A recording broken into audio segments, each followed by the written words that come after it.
my last speech was about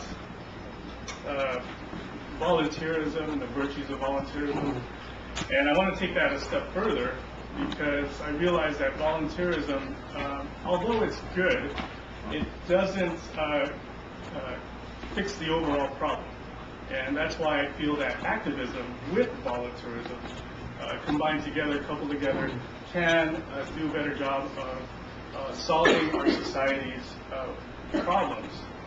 And it's always good to volunteer, and which is a great way to help people in need, and that's the operative word, people in need. And if you continue to help people in need, they become dependent on you. For instance, big government instituted the welfare system a while back, and it was great in the beginning because it helped a lot of people come out of poverty or help people with coping with poverty in terms of shelter, food stamps, getting a monthly allowance and so forth. But after a while, it wasn't very regulated well enough, and people started to find ways of abusing the welfare system.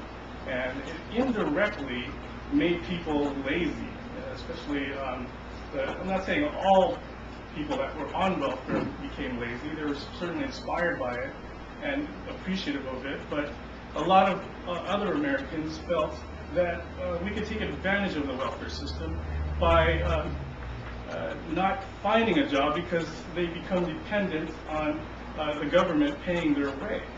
So I feel that volunteerism can be dangerous in the sense that it cannot last forever because it doesn't solve a problem. So you need activism to step in as well to make people take action and try to persuade government and the politicians and the other agencies to look at a problem, recognize it, see how to solve it, even though it can be controversial, expensive, or time-consuming. But what are some of the issues that you can think of that are happening today that are bothering you in terms of economic problems or societal problems or educational problems? For instance, in the economy today, of course, inflation, gas, food prices, and things like that. What can be done about that? What about taxes? Will taxes be raised next year? Politically, are you feel that you're represented well enough in the city, in the state, or the country? Socially, homeless crisis, does that seem to be reduced, or is it growing?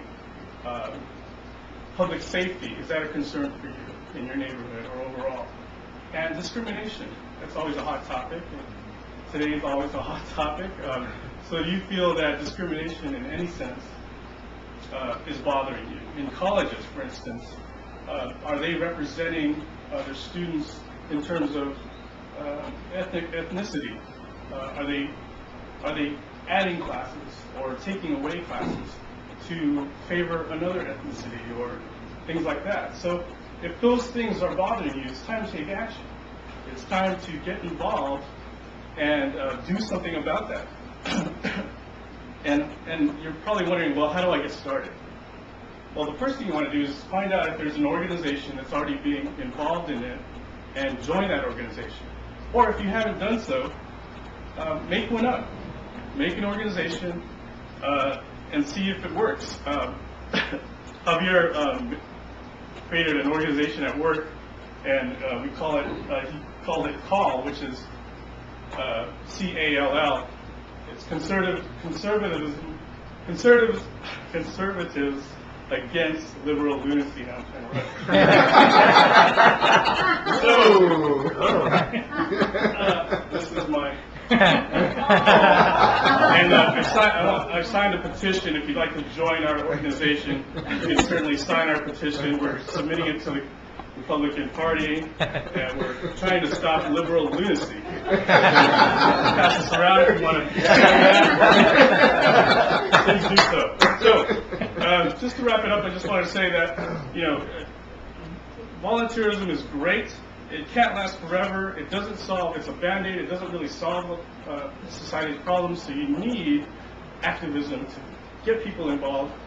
And I encourage all of you to try that. It's a great experience, and just go for it. It's always an improvement. And I wanted to say, just to throw that in, like Jesus, was he an activist? What did he do to promote whatever he was promoting? Of course, Christianity. And so think about that as an inspiration. Thank you. Amen.